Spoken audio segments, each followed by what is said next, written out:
Hey guys, welcome back. बहुत बहुत स्वागत है आपका आपके अपने बड़े भाई के चैनल खत्री सर एकेडमी के ऑफिशियल यूट्यूब चैनल के ऊपर।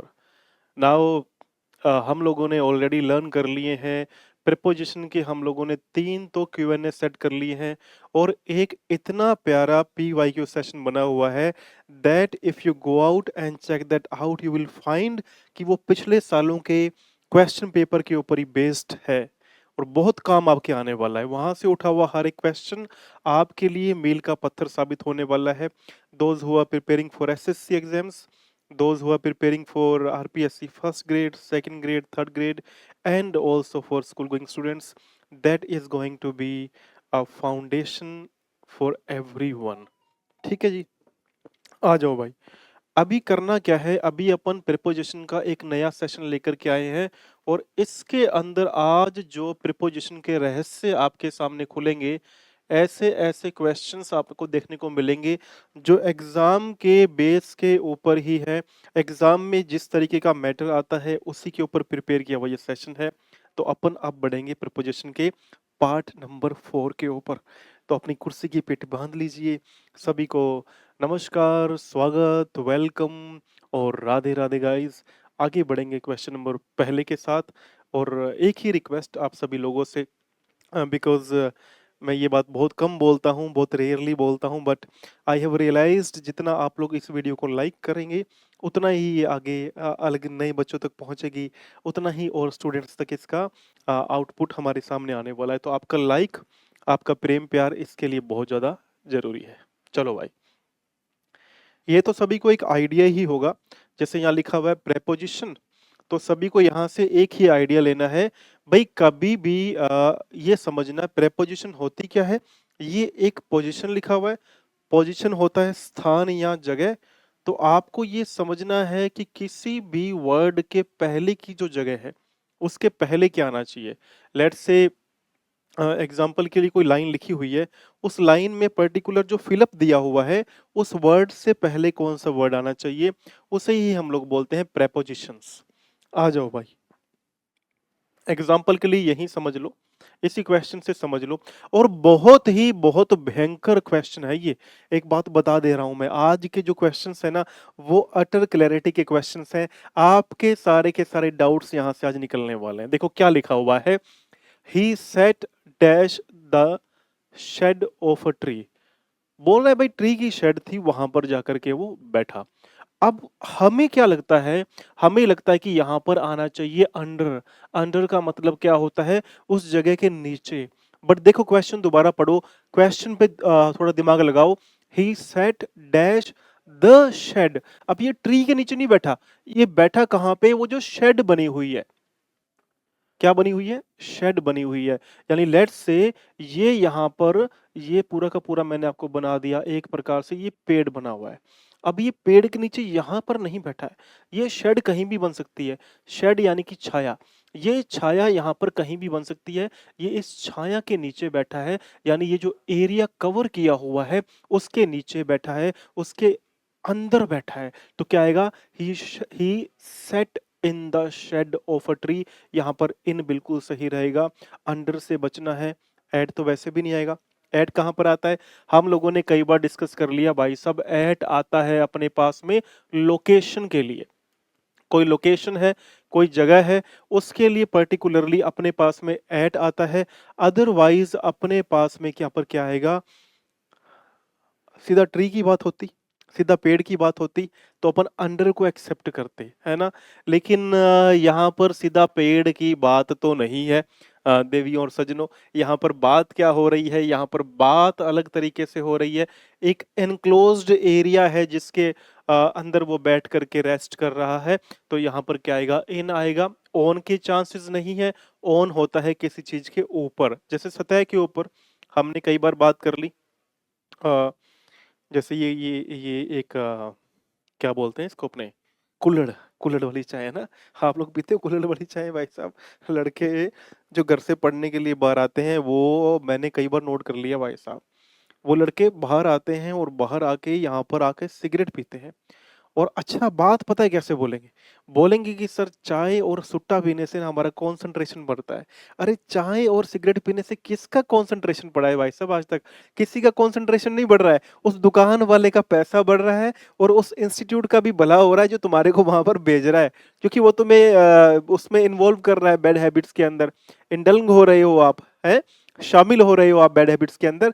That is not going to benefit you at all. आपका बिल्कुल भी लाभ नहीं होने जा रहा है।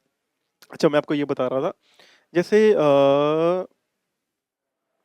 लेट्स से ये मान लो टेबल है ना? मान लेते हैं टेबल है ये सपोज अपने सपोजिटली ये टेबल है और इस टेबल के ऊपर मैंने ये रख दिया पोट। अब मैं क्या बोल रहा हूँ कि ये जो पोट है, ये जो कुल्हड़ है, ये कहाँ पड़ा है? ये जो गिलास है मेरे टेबल के ऊपर पड़ा है। It is on the table, यानी सतह के ऊपर कोई चीज है प्लेस्ड है, तब वहां पर ऑन आएगा। अच्छा मैं बोलता हूँ कि इस कप के अंदर क्या है? इस कप के अंदर चाय है। There is tea inside this cup.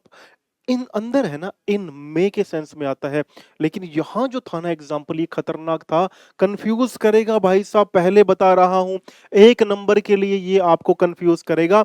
आपको ये समझ लेना जब भी ऐसा एग्जाम्पल आए हमने क्या लगाना है, in the shade of a tree लगाना है, एट नहीं लगाओगे। एक बहुत ही भयंकर क्वेश्चन ऐसा ही पूछा गया अभी आरपीएससी जो फर्स्ट ग्रेड का एग्जाम हुआ था। There was a question which actually confused all of them. जो भी स्टूडेंट्स थे, जो भी पार्टिसिपेंट्स थे, सभी को भाई साहब कंफ्यूज कर दिया गया। और वो क्वेश्चन समझना भाई दिमाग घुमा देगा। क्योंकि एक्चुअल में क्या होता है, मैंने बताया कि आप कहीं पर रहते हैं, लेट्स से आप कहीं पर भी रहते हैं, किसी भी जगह पर आप लोग रहते हैं।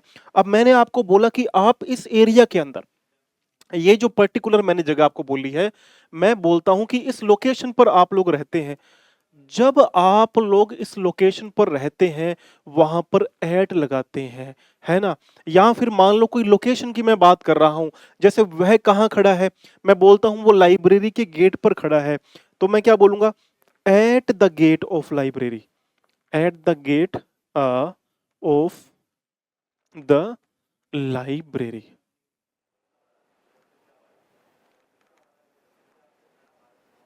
ठीक है। मैं बोलता हूं कि वह बस स्टैंड पर खड़ा है, at bus stand, at the bus stand. ठीक है। तो मैंने जब लोकेशन बताई तो मैंने एट लगाया, है ना? बट हुआ क्या एग्जाम में, क्या हुआ मेरे साथियों? उन्होंने लोकेशन तो दे दी साथ में, लेकिन उन्होंने लिख दिया स्ट्रीट। उन्होंने लिख दिया कि ये इस पर्टिकुलर गली के अंदर रहता है। हाँ, लेकिन उस गली का नाम नहीं दिया, नाम नहीं दिया उस गली का। और उन्होंने सीधा बोल दिया कि वह इस जगह पर रहता है। जब आपको स्ट्रीट का नाम ना दे करके और लोकेशन का बता दे, भाई वो इस पर्टिकुलर एरिया में रहता है, स्ट्रीट का नाम नहीं दे रहा है, गली का नाम नहीं दे रहा है, आपको अगर ऐसे लिखा हो कि वह रहता है, he leaves, he leaves eight at the Barker street, मान लो मैं लिख दिया बार्कर स्ट्रीट, है ना? तब तो क्या है, बिल्कुल सही है, तब एट आएगा। क्योंकि अपन क्या कर रहे हैं, अपन लोकेशन की बात कर रहे हैं और फिर स्ट्रीट लिखा हुआ आ रहा है, गली लिखा हुआ आ रहा है, गली का नाम भी लिखा हुआ आ रहा है, आप उस लोकेशन को समझ गए। बट वो वहां पर आपको स्ट्रीट का नाम दे ही नहीं रहा है और आपको बोल रहा है कि उस एरिया में वो रहता है, तब वो उस एरिया की इनक्लोज्ड बात कर रहा है, वहां पर एट नहीं आएगा, वहां पर इन आएगा। इस बात को नोट करके चलना। दूसरी सबसे इंपॉर्टेंट बात आपको नोट क्या करनी होगी, दूसरी जो बात आपको नोट करनी होगी, अब अगर यहां पर स्ट्रीट का नाम नहीं दिया हुआ और आपको सीधा बोल रहा है ली he lives dash dash dash और लिखा है भाई साहब हमारे पास में स्ट्रीट। अब नोटवर्दी बात क्या है यहाँ पर, अब यहाँ पर एट मत लगाना मेरे भाई बहन मेरे दोस्तों, यहाँ पर क्या लगाओगे, इन लगाओगे, ही लीव्स इन स्ट्रीट। इस बात को नोट करना बहुत खास बात है। आज की क्लास फिर से एक बार दोबारा प्रीपोजिशन की वही यादें, पुरानी यादें जो हमने एक साल पहले ऑलमोस्ट मैदान में उतर करके छेड़ी थी सारी बातें, और मैं आपको बता दे रहा हूं यहां से युद्ध का आगाज होगा, क्योंकि बहुत सारी बातें आपको आज क्लियर करनी है। कई बार देखो हम लोग कंफ्यूज होते हैं कि अंडर कहां पर आएगा और कहां पर बीनीथ आएगा, है ना। इस बात को नोट करना, बीनीथ का यूज कहां होता है और अंडर का यूज कहां पर होता है।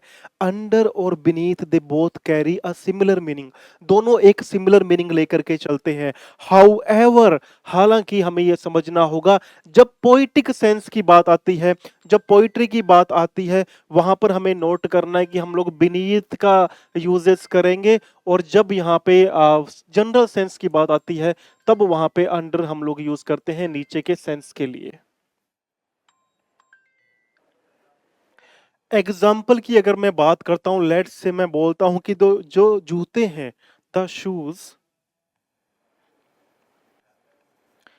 शूज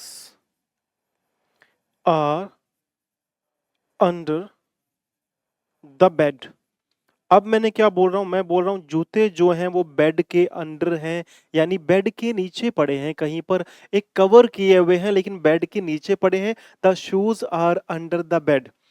लेकिन मैं यहीं पर एक ह्यूमन नेचर की बात कर लेता हूं, एक पोइटिक सेंस की बात करता हूं। मैं बोलता हूं कि वह अपने दर्द को, कुछ बहुत से लोग होते हैं जो अपने दर्द को, अपने दुखों को हंसी के पीछे छिपा लेते हैं, हंसी के नीचे छिपा लेते हैं, है ना, बोलते ना कि वह अपनी हंसी के नीचे कोई ना कोई दर्द छिपा कर चल रहा है। ऐसा प्यारा बच्चा हमारा, कई बार ऐसे भी बच्चे होते हैं जो दुख दर्द को छिपाना पड़ता है। But point to be noted, point यहां से नोट क्या करना है, अगर मैं इस तरीके से चलूं और मैं उस तरीके से चलूं तो मैं किस तरीके से चलूं, क्योंकि हंसी के नीचे अगर दर्द को छिपा कर चल रहे हो तो जिंदा हो तुम, ठीक है। तो यहां देखो भाई साहब होगा क्या, अपन इस प्रकार से लिखेंगे, he he hides his pain, he hides his pain beneath beneath a smile। आहा हा हा, मुसाफिर हूँ यारों, ना घर है ना ठिकाना, हमें चलते जाना है, हाय बस चलते जाना। एक राह मुड़ गया तो दूसरी चला, हवा के परिंदों पे मेरा आशियाना, ना ना, है ना। आप बच्चे, स्टूडेंट्स और जो लोग भी एस्पिरेंट्स होते हैं वो कभी हार नहीं मानते, दे नेवर गिव अप। हार में से और लड़ने में से किसी को चुनना पड़े ना, तो लड़ना चुनना, फाइटर बनना, गिव अप मत करना। गिव अप करने वाले इंसान को लोग उठने नहीं देते। एक बार पता लग गया ना किसी को भी, आप एक कमजोर व्यक्ति हो, फिर से बोल रहा हूं, अगर जीवन के अंदर अपनी हार में से और लड़ने में से किसी को चुनना पड़े तो लड़ाई करने को चुनना भाई साहब, फाइटर बनना, गिव अप मत करना। एक बार भी गिव अप कर दिया जीवन के अंदर, सामने वाले को पता लग गया ये गिव अप कर देता है, ये हार मान लेता है, हर बात पे आपको हार माननी पड़ेगी, हर बात पे हार माननी पड़ेगी। इसलिए कह रहा हूं जीवन के अंदर अगर हार मानने में से और लड़ने में से किसी चीज को चुनना पड़े तो लड़ने को चुनना, सामने वाले की सीने के ऊपर वार करना, लेकिन हार मत मान लेना, ठीक है। चलो भाई, he hides his pain beneath a smile, वह क्या कर रहा है, समझो बात को। अब ये मैंने पोइट्री के सेंस में आपको बता दिया कि वह अपनी प्यारी सी मुस्कान के पीछे क्या छिपा रहा है, क्या मुस्कान के नीचे क्या छिप रहा है। अब मुस्कान के नीचे तो छिप रहा है, लेकिन ये फिजिकल नहीं है, ये पोइटिक सेंस है ना। एक देखो, एक कवि के सेंस में वो बोल रहे हैं कि उसकी मुस्कान के नीचे दर्द छिपा हुआ है, तो क्या आएगा, he hides his pain beneath a smile, वो अपनी मुस्कुराहट के पीछे दर्द छिपा कर चलता है। हाँ, मुस्कुराहट के नीचे दर्द छिपा कर चलता है। इसीलिए बोलता हूँ पोएटिक सेंस के लिए बीनीथ लगाओ, ज़्यादातर यूजेस करने हैं। जनरल सेंस के लिए अंडर लगाओ, कोई चीज़ किसी चीज़ के नीचे है, कवरेज के अंदर, कवर किया हुआ है, वो एरिया एनक्लोज्ड है, ठीक है? वहाँ पर क्या आएगा? अंडर आएगा। तो अंडर और बीनीथ का आपको सेंस यहाँ से क्लियर हो गया होगा। फिर भी ऐसे ही क्वेश्चंस बने रहेंगे, आते रहेंगे, आपको और भी क्लैरिटी अपन लेकर के चलेंगे। कितने क्वेश्चंस कर लिए भाई अपन ने? हैं? अरे बाबा रे बाबा, अपन ने भी एक ही क्वेश्चन किया है क्या? चलो भाई, सभी लोगों को एक बात बोलूंगा, ये इंस्टा आईडी है, यहाँ इंस्टा आईडी पे चले जाना और इंस्टा आईडी पे जा करके एक फॉलो जरूर कर लेना, क्योंकि फॉलो अगर यहाँ पे इंस्टा आईडी पे करोगे तो मैं आपकी कोई भी प्रकार की जो हेल्प होगी वो मैं कर पाऊंगा, इस बात को नोट करना। देखो हम लोग जब एक सेशन प्रिपेयर करता हूँ ना, मैं एक तो आप सभी लोगों को दिल से बहुत बहुत धन्यवाद देता हूँ, because there were times when uh, I was going through a tough period in my life, and I really wish to thank all of you because उसके बाद जो आप लोगों ने मुझे थोड़ा सा सपोर्ट दिखाया ना, और फिर मैंने जो सेशंस के अंदर इन्वॉल्वमेंट होकर के सेशंस बनाए हैं, आप जाकर के टेंस का सेशन देखो, आप कहोगे सर ये मास्टरपीस है, ऐसा सेशन हम लोगों ने नहीं पढ़ा।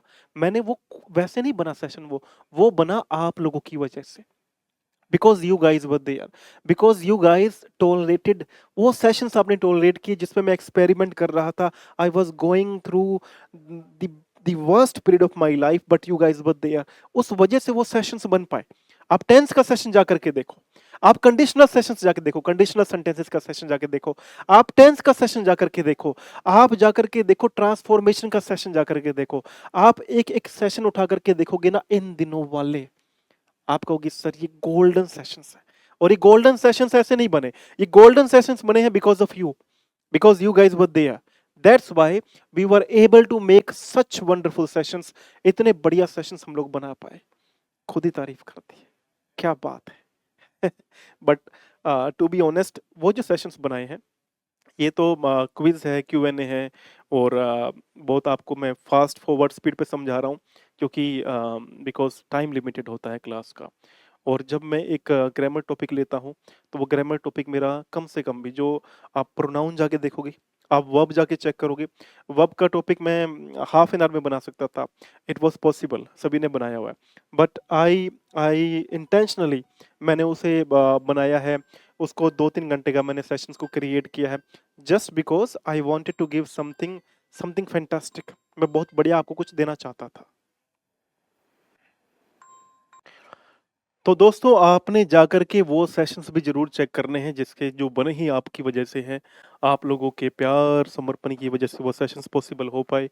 And I am telling you frankly कि अगर आप लोग किसी भी एग्ज़ाम की प्रिपरेशन कर रहे हो, वो एक माइलस्टोन सेशंस ही हैं।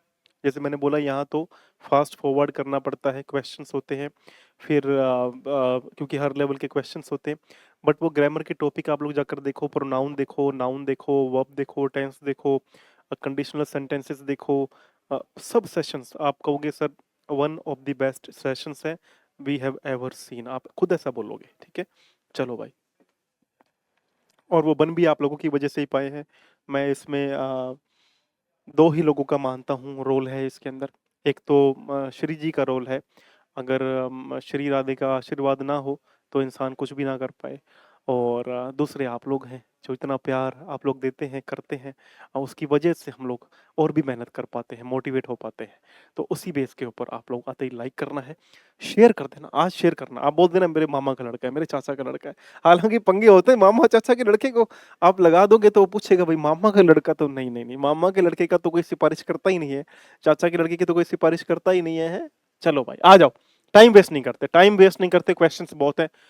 आगे देखो question number second, he sat dash the tree to protect himself from the sun. भाई वही क्वेश्चन, लेकिन सिनारियो बदल गया। पहले क्या था? पहले दिया हुआ था शेड, और शेड क्या होती है? छाया। वो छाया के अंदर बैठा था भाई। अब वहां पे इन आया था, लेकिन यहाँ क्या बोल रहे हो, यहाँ तो पेड़ के नीचे बैठा है, यानी पेड़ के नीचे कवर हो रहा है, तो इसका मतलब यहाँ पे इन नहीं आएगा, यहाँ पे बिलो नहीं आएगा, बीनीथ नहीं आएगा, क्या बचा, he sat under the tree to protect himself from the sun. वो पेड़ के नीचे बैठा अपने आप को धूप से प्रोटेक्ट करने के लिए। तो वो इन था क्योंकि वो शेड की बात हो रही थी, वो छाया, छाया से जो एरिया एनक्लोज हो रहा था। देखो समझना बात को, आप कहोगे सर ये कैसे पॉसिबल हुआ, तो वो जो एरिया था ना मेरे दोस्त,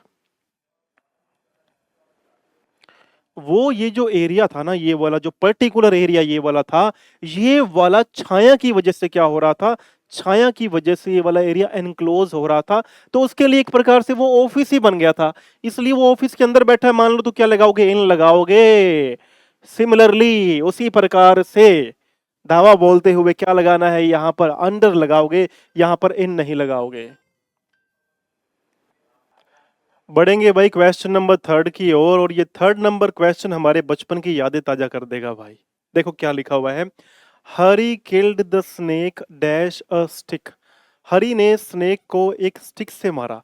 अब हमारे दादाजी भी हमें बहुत मारा करते थे, लताड़ा करते थे, और हमें उस समय लगता था कि वो हमें फ्रोम से मार रहे हैं, लेकिन एक्चुअल में क्या होता है, वो हमें फ्रोम से नहीं मारते।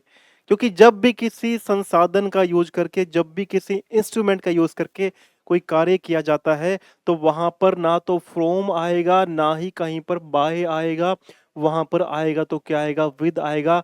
हरी kill the snake with a stick. Hari ने स्नेक को एक स्टिक से मारा, जैसे हमारे दादाजी भी हमें छड़ी से मारा करते थे। My dadaji use to beat me up with a stick. ठीक है, तो ये बात को ध्यान रखना भाई साहब, यहाँ पर क्या आया, Hari kill the snake with a stick. Note कर लेना भाई साहब। मजे की बात बताऊं, सबसे इंटरेस्टिंग बात यहाँ पे नोट करने वाली ये है कि जब मैं बाय, विद, फ्रॉम और थ्रू की बात करता हूं, तो आपको नोट क्या कर लेना है, यहाँ पर बहुत इंपॉर्टेंट बात नोट करना। तो हमारे दादाजी मारा करते थे हमें छड़ी के साथ में, हैं। और बहुत इंटरेस्टिंग बात जो समझने वाली यहाँ पर है, वो कई बार आपको ना बाय में कंफ्यूजन होगा। अब बाय में क्या होता है, जैसे Hari kill the snake, by a stick नहीं आएगा।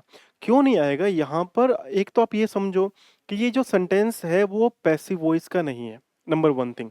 नंबर सेकंड थिंग क्या होता है, आप जब सेंटेंस पढ़ते हो ना, सेंटेंस का अलाइनमेंट चेक करना बहुत जरूरी होता है। हमें सीधा आंसर पे, सीधा कंक्लूजन पे नहीं पहुंचना होता। वी नीड टू चेक, हमें चेक करना ही पड़ेगा, हमें बाइफरकेट करना आना चाहिए। ये सेंटेंस जनरल सेंटेंस है, एक सिंपल लैंग्वेज का सेंटेंस है, या एक्टिव पैसिव वॉइस का सेंटेंस है। तो अगर आपको वो चेक करना आ गया तो आपका 99% काम हो जाएगा। इसलिए आप पैसिव वॉइस भी जाके चेक करो, नरेशन भी चेक करो, टेंसेस भी चेक करो, वहां से अटर क्लैरिटी आपको मिल जाएगी। ठीक है जी, पर ध्यान रखना, जब एक जैसे एप्पल है ना, तो अगर मैं लिखता हूं he cut an apple dash dash dash dash dash knife, और यहां पे लगा दिया ए। अब उसने एप्पल को काटने के लिए क्या सोर्स का यूज किया है, एप्पल को काटने के लिए उसने नाइफ का यूज किया है। अब ये सोर्स यहां पर अगर समझने का प्रयास करो, अंडरस्टैंडिंग डेवलप करो, तो you will be able to understand कि यहां पर हम लोग विद का ही यूजेस करेंगे, क्योंकि यहां पर फिर एक इंस्ट्रूमेंट का यूज हो रहा है, एक नाइफ का यूज हो रहा है, and knife is working as an instrument to cut an apple. Apple को काटने के लिए हमने एक इंस्ट्रूमेंट का यूज किया है, वो इंस्ट्रूमेंट क्या है, वो नाइफ है। अब नहाने के लिए जाते हो, नहाने के लिए हम लोग एक संसाधन का यूज करते हैं, एक सोर्स का यूज करते हैं, वो है साबुन। तो we bath with a soap आता है, फ्रॉम अ सोप मत लगा देना, गलती मत करना। एग्जामिनर ऐसे ही सवाल पे भैया पटकन नहीं देगा, आप लोगों को बता रहा हूं मैं, नोट कर लेना। चलो भाई आगे बढ़ते हैं क्वेश्चन नंबर फोर्थ की ओर, लेकिन उससे पहले एक बहुत बढ़िया बात भाई समझ लेना, कुछ रूल्स बना लो और कुछ रूल्स को नोट कर लो। देखो क्या होता है, एक बात समझना, मैं वैसे तो ये मुद्दा थोड़ा सा सीरियस है, इसीलिए मैं आपको इसको सीरियसनेस के साथ ही बता देता हूँ।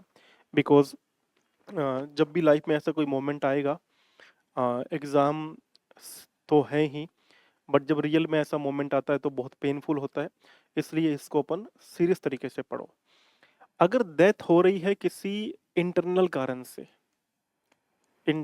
एक्सटर्नल कारण से। जैसे मान लो किसी की डेथ हो रही है हंगर से, ठीक है, किसी की डेथ हो रही है हार्ट अटैक से, किसी की डेथ हो रही है कैंसर से। तो ये सारे रीजन क्या है, ये सारे इंटरनल रीजन है। जब इंटरनल रीजन से डेथ होगी किसी की भी, तब आप वहां पर ऑफ लगाओगे, ठीक है। जैसे ही रीजन क्या आ जाएंगे, रीजन आएंगे एक्सटर्नल। एक्सटर्नल यानी कि बाहरी कारण। बाहरी कारण दो ही तो होते हैं, या तो बाहर शरीर पे चोट लग गई, इंजरी हो गई, ठीक है, या फिर एक्सीडेंट हो गया, किसी का एक्सीडेंट हुआ, तब वहां पर फ्रॉम की जगह अपन को क्या, ऑफ की जगह अपन को क्या लगाना पड़ेगा, फ्रॉम लगाना पड़ेगा। इस बात को नोट कर लेना। तो ही डाइड ऑफ हंगर हो सकता है, he died of a heart attack हो सकता है, he died of a cancer, he died of cancer हो सकता है। बट जब इंजरी की बात आएगी, एक्सीडेंट की बात आएगी, वहां पर आएगा from, he died from an accident, ठीक है। लेकिन यहां पर भी एक बहुत इंपॉर्टेंट बात नोट करना, पहले इसका स्क्रीनशॉट ले लो भाई, काम की चीज है। इसको नोट स्क्रीनशॉट ले लो इसको एक बारी, ठीक है।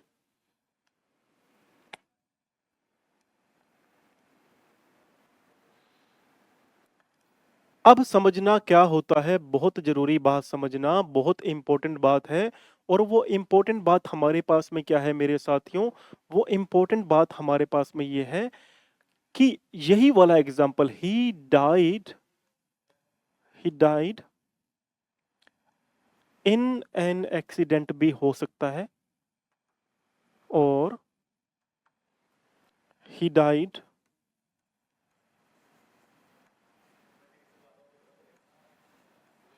फ्रॉम एन एक्सीडेंट भी हो सकता है। समझ रहे हो बात को?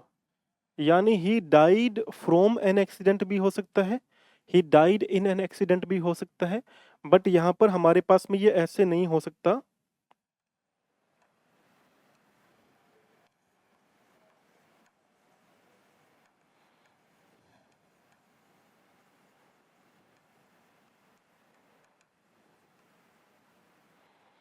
He died of an accident नहीं हो सकता।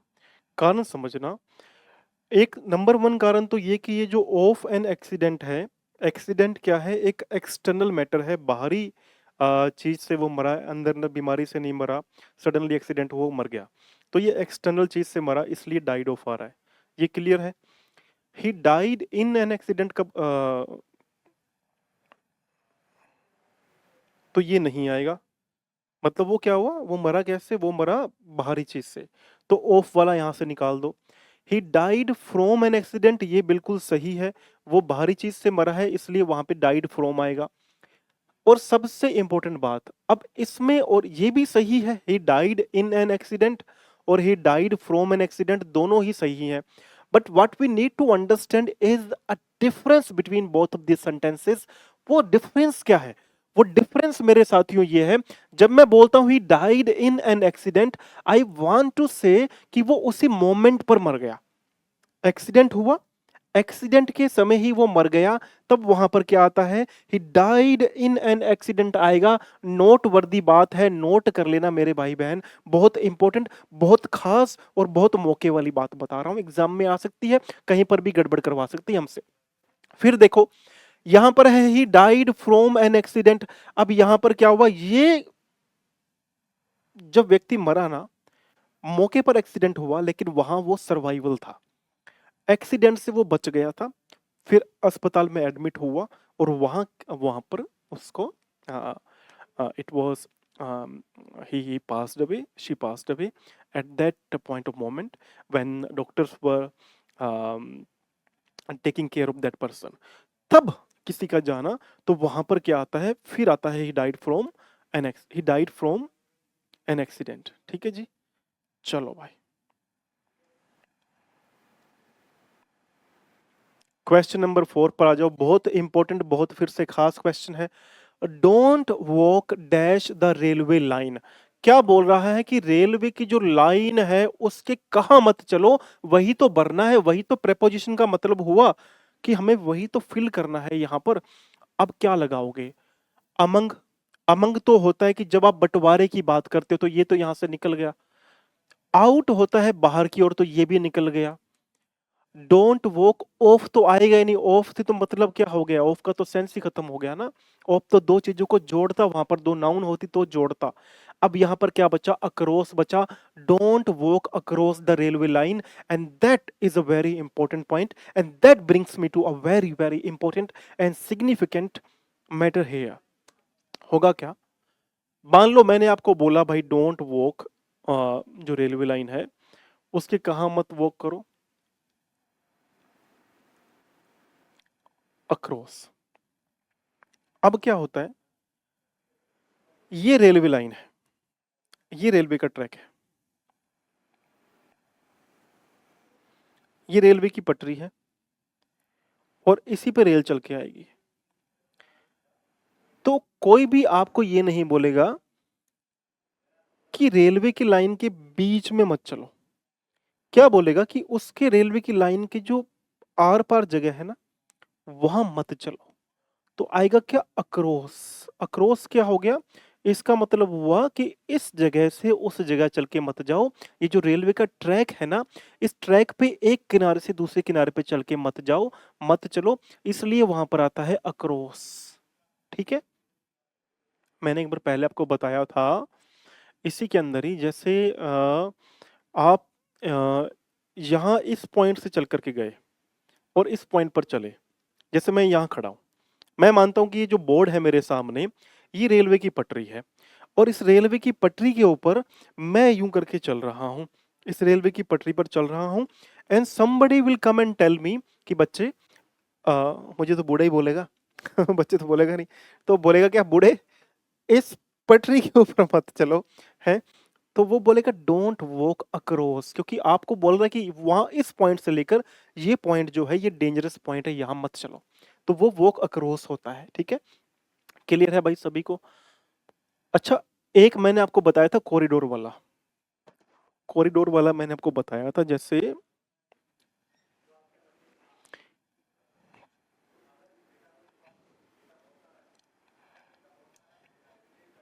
जैसे ये एक प्रकार से मैं मान के चलता हूं कि ये एक जगह है, ये एक पैसेज बना हुआ है, ये एक कॉरिडोर है। अच्छा, कॉरिडोर क्या होता है, कॉरिडोर होता है एक पैसेज, पैसेज यानी कि रास्ता, रास्ते को भी पैसेज बोलते हैं। तो ये एक पैसेज है और मैं ये बोल रहा हूं कि ये जो पैसेज है ना, इस पैसेज के साथ में ही मेरा ऑफिस बना हुआ है। अब यहां पर क्या अक्रॉस लगाएं, क्या ओवर लगाएं, क्या अलोंग लगाएं। अब समझने वाली बात यह है कि अक्रॉस तो होता है जब आप एक पॉइंट से दूसरे पॉइंट तक की बात करते हो, तो पूरे में तो बना नहीं होगा, इतना बड़ा कॉरिडोर होता है तो ये तो कट गया।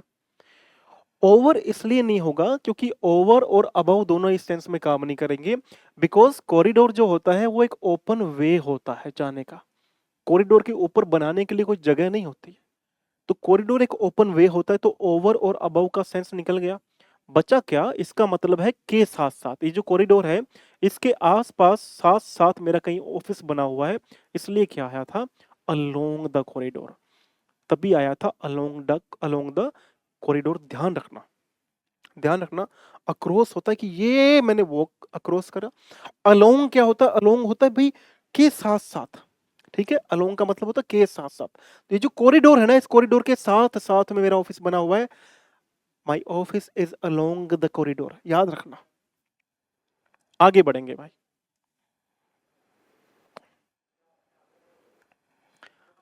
शी इज फॉन्ड ऑफ मी, वो मुझे बहुत पसंद करती है। ठीक है, अच्छी बात है। बट डैश विजिट्स मी, लेकिन मुझे विजिट करती है, क्या करती है, देखो ये जो है ना बट, ये कंजक्शन है। और कंजक्शन कौन सी, कोऑर्डिनेटिंग, कोऑर्डिनेट करती है आपस में, दो सेंटेंस के बीच में सामंजस्य बिठाती है। लेकिन ये क्या करती है, जो पहले वाला जो सेंटेंस होता है, दूसरे वाला उसके विरोधाभास वाला होना चाहिए, तभी हम लोग बट लगाते हैं। तो ये क्या बोल रहा है कि वो मुझे बहुत पसंद तो करती है, लेकिन मुझे मिलने कब आती है। ऑफन तो क्या होता है भाई, अक्सर आ जाया करती है। फ्रीक्वेंटली क्या होता है, लगातार आ जाया करती है। हाँ, पसंद करती है, लगातार आ जाया करती है तो पॉजिटिव बात हुई। दूसरी तरफ वाला तो मैटर क्या चाहिए, कॉन्ट्रास्ट चाहिए, विरोधाभास चाहिए। फ्रीक्वेंटली भी होता भाई लगातार आ जाती है, नहीं, बट लिखा आ रहा है हालांकि वो मुझे बहुत ज्यादा पसंद करती है लेकिन मुझसे मिलने बहुत कम आती है। तो यहां पर क्या आएगा, सेल्डम आएगा। She is fond of me but seldom visits me. ठीक है, इस बात को नोट कर लेना। और ये आपकी बात कहाँ काम आएगी, कंजक्शन का मैंने एक टॉपिक बनाया जिसमें मुझे 3 से 4 घंटे लगे हैं, 3 से 4 घंटे लगे। मैंने उसके अंदर अपना पूरा एफर्ट डाल दिया है। I don't know, I don't know कि आपको वो समझ भी आएगा कि नहीं आएगा, क्योंकि वो टॉपिक मैंने बहुत डिटेल में जाके गहराई में जाकर के बना दिया है। अब उसमें से बहुत सारे बच्चे अगर सही में समझना चाहते हैं कंजंक्शन क्या है, तब भी पल्ले पड़ेगी भाई, बहुत अलग लेवल पे वो बना हुआ है। ठीक है, तो कंजंक्शन क्या होती है, कंजंक्शन आपको पैराजंबल में भी बहुत हेल्प करती है। आपको कंजंक्शन क्लोज टेस्ट में बहुत हेल्प करेगी। जब आप क्लोज टेस्ट करने जाओगे वहां भी कंजंक्शन आपकी बहुत हेल्प करती है। तो she is fond of me but seldom visits me, इस बात को नोट करके चलना।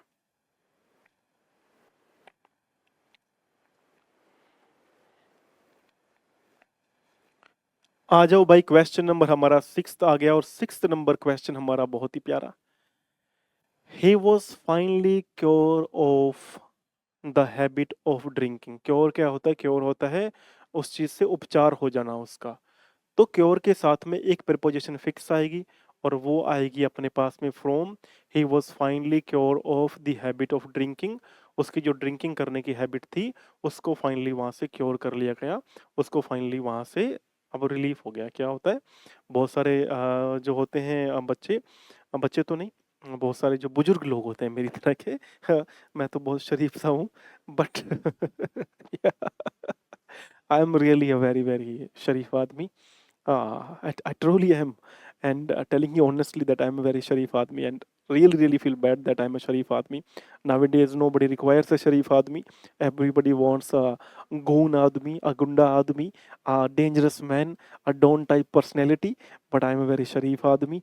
So, what else to say? और मैं क्या बोलूँ आप लोगों को, है ना? तो अब हुआ क्या, बात यहाँ पर ये समझ, एक चीज नोट कर लेना यहाँ से, नोटवर्दी चीज क्या है, वो नोटवर्दी चीज है यहाँ पे फ्रॉम और ऑफ की, फ्रॉम और ऑफ की। जब कोई चीज किसी किससे बनी होगी, जहां से उसका ओरिजिन होगा, क्या होगा, ओरिजिन होगा, उत्पत्ति होगी, वहां तो लगाओगे फ्रॉम। और जब किसी चीज का अपन रूप बदल रहे हैं, ओरिजिनल चीज का रूप बदल रहा है, तब वहां पर क्या लगाओगे, ऑफ लगाओगे। जैसे मैं बोलता हूं we get woods from the tree. ठीक है, हमें लकड़ियां कहाँ से मिलती हैं, लकड़ियां हमें पेड़ से मिलती हैं। तो पेड़ से जब हमें लकड़ी मिलती है तो क्या लकड़ी का रूप बदल जाता है, क्या वी गेट वुड कर दो, बिकॉज हम लोग अनकाउंटेबल में यूज कर रहे हैं इसको। तो we get wood from the tree. जब हमें पेड़ से लकड़ी मिलती है तो क्या उसका रूप बदलता है, नहीं बदलता। पेड़ से लकड़ी मिली, वो लकड़ी की लकड़ी ही रही। लेकिन बाद में क्या होता है, जैसे मान लो दिस चेयर, मैं लिखता हूं this chair is made dash dash dash, this chair is made dash dash, किसकी बनी हुई है, मैं लिखता हूं वुड, या मैं लिखता हूं प्लास्टिक।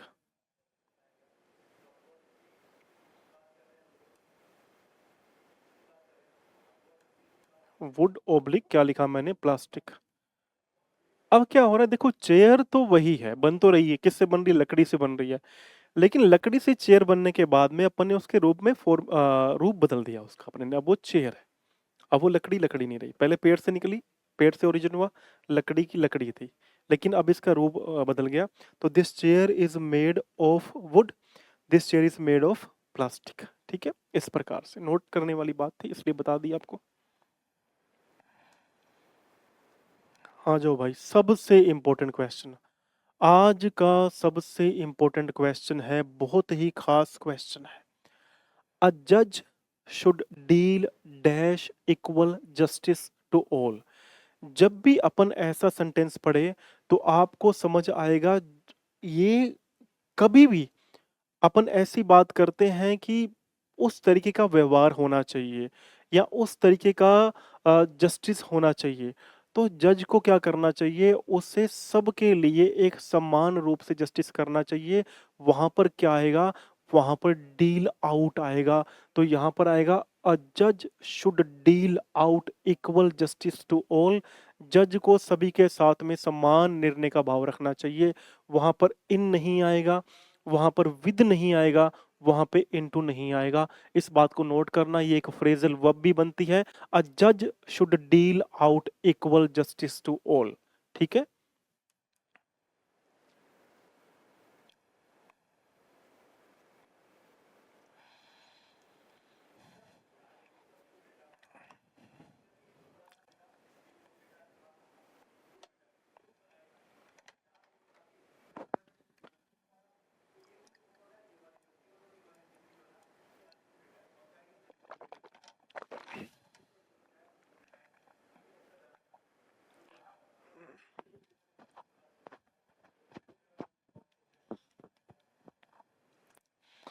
देखो भाई, सबसे अच्छा, सबसे प्यारा, सबसे न्यारा क्वेश्चन है।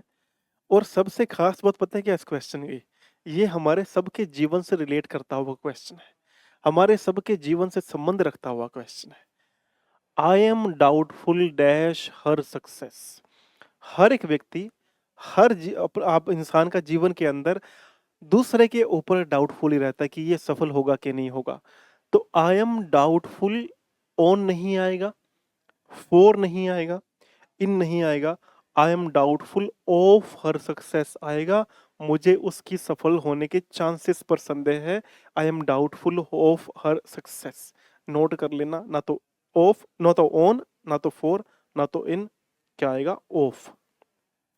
और ये समझना इस बात को, ये क्वेश्चन बहुत टाइम रिपीट हो चुका है, बहुत बार ये क्वेश्चन रिपीट हो चुका है।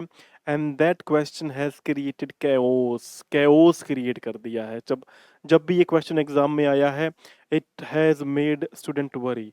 तो वो चिंता में डाल दिया भाई कि ये क्वेश्चन किस तरीके का हमारे सामने आ गया। चिंतित हो जाते हैं स्टूडेंट्स देख करके इस टाइप का क्वेश्चन जब भी एग्जाम के अंदर आता है। ठीक है। तो अब सबसे खास बात क्या है हमारे लिए, अगला क्वेश्चन।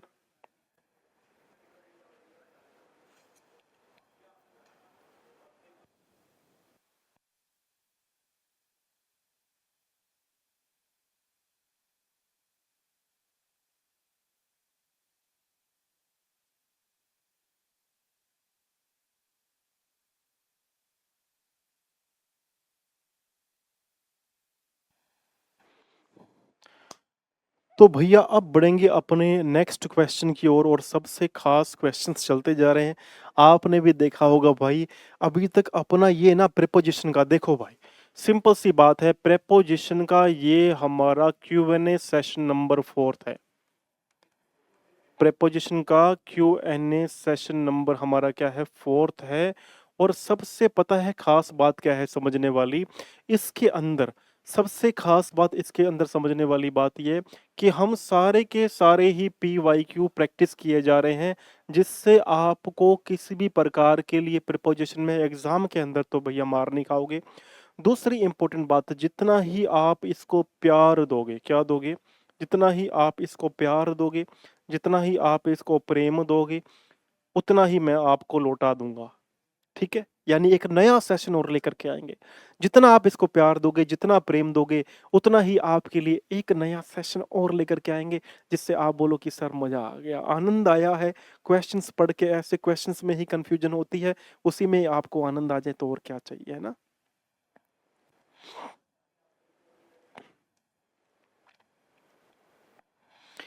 ओ हो भाई साहब, इस क्वेश्चन पे जो विवाद हुआ, जो बच्चों ने मुझे गालियां निकाली हैं, अरे ठीक है भाई, तुम लोगों का अगर आंसर गलत हो रहा है, that is not my mistake. अगर आप लोग खुद भाई साहब इन चीजों को नहीं मानोगे तो फिर गड़बड़ी हो जाएगी। एक्सेप्टेंस रखो कि हाँ हमसे गलत हो गया था। गाली निकालने की क्या जरूरत है? आप ये धक्का मुक्की मत किया करो, मुझे बहुत खतरनाक चीज लगती है ये। चलो भाई आ जाओ, क्वेश्चन पर आ जाओ। There is no difference dash dash Japan India and China कर देते हैं, यहां पर लगा देते हैं। ये थोड़ा सा टाइपिंग में गलत हो गया, मैं एक बार इसको रीफ्रेम कर लेता हूँ। जापान कोमा इंडिया एंड यहां पर कर दो कोमा लगा करके, चाइना में लगा दो फुल स्टॉप। ठीक है, कोमा यहां पर एंड कर दो, एंड चाइना। ठीक है, ये काट दिया। अब देखो क्या लिखा हुआ है, there is no difference dash dash Japan India and China. क्या बोल रहे हैं भाई, इंडिया में जापान में और चाइना में कोई डिफरेंस नहीं है। अब बच्चों ने क्या बोला कि सर तीन है, दो से ऊपर है, जापान है, इंडिया है, चाइना है, इसलिए यहाँ पर अमंग आएगा। आपको पढ़ाना नहीं आता है, आप कहाँ से आ जाते हैं?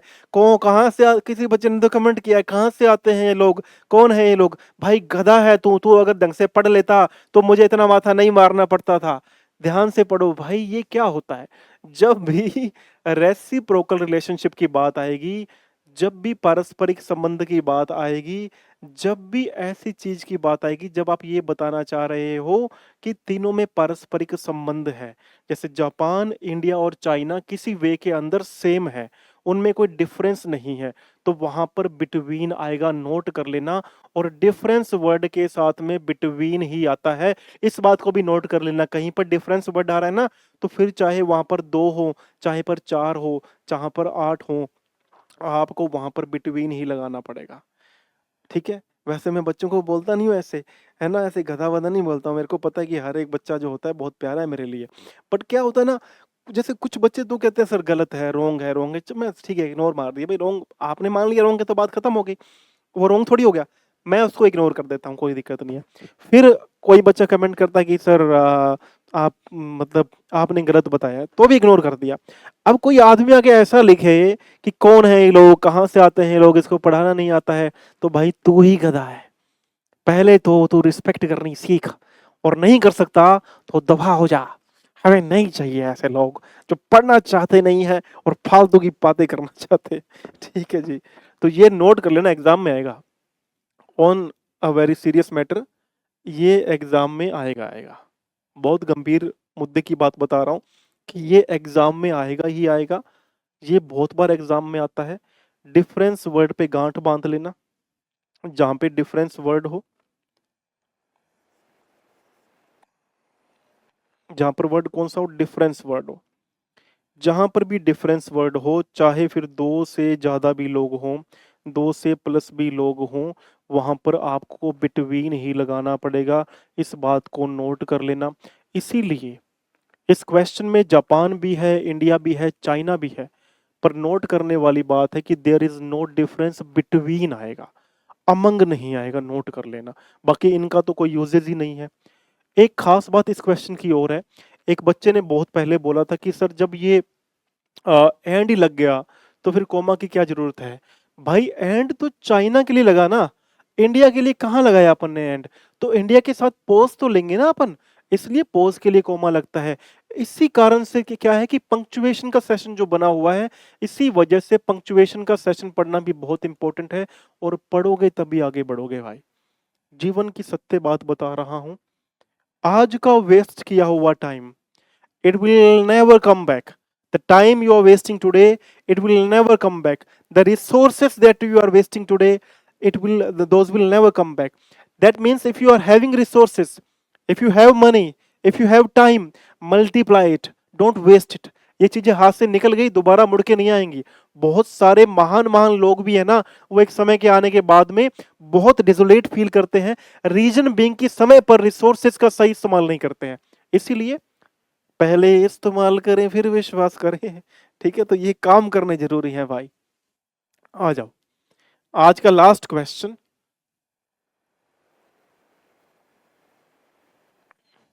तुम्हारी शादी में अभी बाकी है महीने 4, 400 बरस लगे, एग्ज़ाम की कर लो भैया तैयारी, पास हो जाओगे, तो शादी हो जाएगी तुम्हारी।